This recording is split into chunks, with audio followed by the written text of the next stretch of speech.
Hey everybody, this is a quick video in case you have a Nest thermostat and it's giving you an E95 error.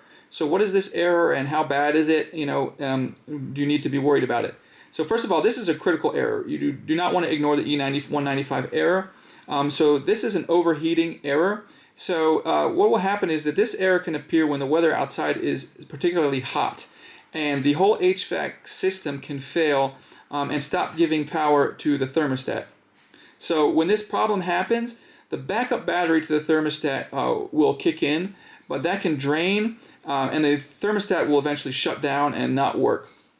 So if the breakers are on, you can examine a couple other places before consulting a professional technician.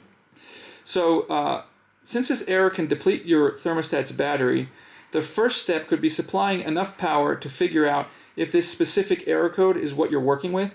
So you can disconnect the thermostat from its base and deliver power with a USB cable. In the event that it still gives you, or that it gives you the error code 195, you can continue to visually check the components, like the wiring, as well as your air conditioners, air filter, and drainage systems. And if you struggle to find anything wrong with these components, it will likely be best to contact a professional. So anyways, hope this video helped you. Thanks a lot for watching. Have a great day.